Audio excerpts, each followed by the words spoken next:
Chemical drum বিস্ফোরণের কারণে রাজধানীর খিলগাঁয়ে একটি সমিলে লাগা আগুন চারদিকে ছড়িয়ে পড়ে বলে জানিয়েছে ফায়ার সার্ভিস। আগুনে প্রায় 20টি দোকান ও 2টি সমিল পুড়ে যায় বলে জানান ফায়ার সার্ভিস। শুক্রবার রাত 9:35 আগুন নিয়ন্ত্রণের পর ঘটনাস্থলে সাংবাদিকদের সঙ্গে আলাপকালে এসব তথ্য জানান ফায়ার সার্ভিসের পরিচালক লেফটেন্যান্ট কর্নেল মোহাম্মদ তাজুল ইসলাম চৌধুরী। তিনি বলেন, খিলগাঁয়ের আগুনে আনুমানিক 20টি দোকান এবং 2টি সমিল পুড়েছে।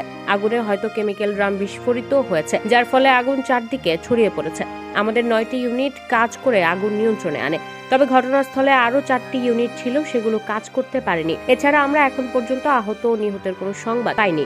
আগুনের উৎস কি ছিল প্রাথমিকভাবে জানা গিয়েছে কিনা প্রশ্ন করা হলে ফায়ার সার্ভিসের এই কর্মকর্তা বলেন, তদন্ত ছাড়া এই মুহূর্তে এই বিষয়ে কিছু বলা যাবে না। ব্রিগেডের মাধ্যমে আগুনের সূত্রপাত হয়েছে নাকি সাবোটেজ হয়েছে, এই প্রত্যেকটা বিষয়ে আমাদেরকে বিচার করে দেখতে হবে। অনেকগুলো সোর্স থেকে আগুনের সৃষ্টি হতে পারে, বৈদ্যুতিক শর্ট সার্কিট থেকেও আগুনের সূত্রপাত হতে পারে, তাই তদন্ত ছাড়া এই বিষয়ে কিছুই বলা যাবে না। এর আগে সন্ধ্যা 7:30টার দিকে আগুনের এই ঘটনা ঘটে। পরে ফায়ার সার্ভিসের 10টি ইউনিটের চেষ্টায় রাত 9:35 দিকে আগুন নিয়ন্ত্রণে আসে। খিলগাঁও থানার ভারপ্রাপ্ত কর্মকর্তা দাউদ হোসেন জানান, খিলগাঁও তালতলা মার্কেটের পাশে ও খিলগাঁও মডেল কলেজের অপোজিটে টুটুলের ওয়ার্কশপ থেকে আগুনের সূত্রপাত হয় বলে প্রাথমিকভাবে জানা গেছে। এই আগুন ছড়িয়ে টুটুলের ওয়ার্কশপ সহ মোট 9টি দোকান ক্ষতিগ্রস্ত হয়েছে।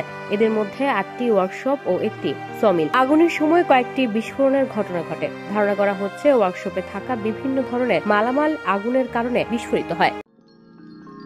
You are watching Raj TV, জাগরণে Bangladesh. Please subscribe our channel.